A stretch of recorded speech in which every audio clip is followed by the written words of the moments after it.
In a major boost to the India-US trade ties, US President Donald Trump and India's Prime Minister Narendra Modi on Monday announced that Washington has agreed to sharply cut tariffs on Indian goods, bringing them down to 18% from a steep 50% that had come into effect on the 27th of August last year. The move gives India a competitive edge over key manufacturing rivals such as Vietnam, Bangladesh, Pakistan, and other Southeast Asian countries, which are currently facing 19% American tariffs. It also places India in a favorable position compared to major US partners like the European Union, the United Kingdom, Japan, and South Korea, whose tariff rates range between 10 and 15%. Announcing the agreement on Truth Social, Trump highlighted the personal rapport behind the decision. POTUS wrote, out of friendship and respect for Prime Minister Modi, and as per his request effective immediately, we agreed to a trade deal between the United States and India, whereby the United States will charge a reduced reciprocal tariff, lowering it from 25% to 18%. They will likewise move forward to reduce their tariffs and non-tariff barriers against the United States to zero.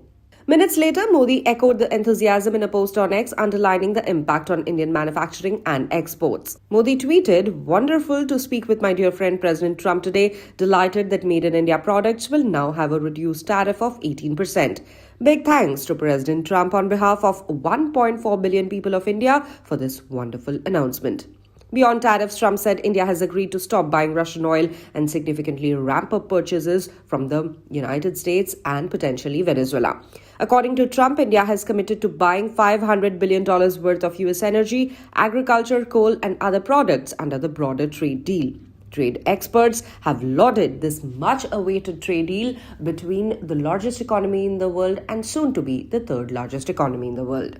Pleasure to talk to you. My first reaction was, wow, it's finally here. It's taken too long, and I'm just glad that we've got an announcement of a deal. Now, if we see the messaging in both the Truth Social post by POTUS and, of course, the tweet that Prime Minister Modi sent out just a few minutes later, what do you really read in this? Well, first of all, I think the two sides have been close for months. The trade negotiators on both sides have been working at this. It appeared last July that they were very close. Things went off the rails at that time. It was largely on the Russian oil purchases issue, but there were other problems as well. So, it's been clear for some time that to get this across the finish line, it would require the two leaders to speak, and that's what happened this morning. So I think their perspectives match up well. They realized that they had the winds of momentum behind them, and it was time for the two of them to do their job and reach this deal. Now, Mark, this was really a complex deal. It wasn't straightforward. When we thought that was almost done, there were more things that came up. How do you think this whole deal really shaped up, and what could be the next steps going forward?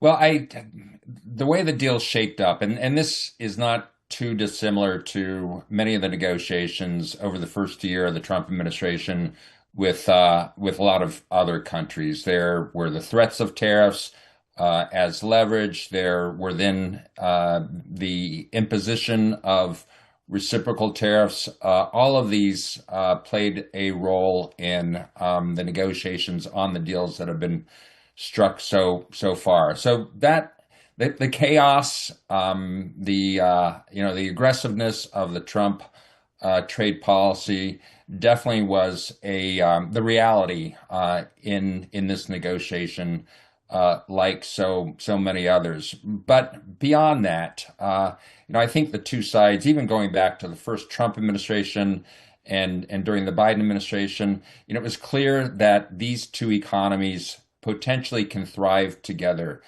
They've got a lot of complementarities. This is the largest economy in the world and the soon-to-be third largest economy in the world. And a trade agreement can really cement their efforts to come closer together economically. So I think those were all factors in getting to this agreement. But, they're only partway there. This is a phase one. This is an interim agreement on reciprocal tariffs on the Russian oil tariffs, I think on some priority non-tariff barriers. There's work ahead. I think further phases of negotiations for the more comprehensive bilateral trade agreement, which the two leaders committed to last February.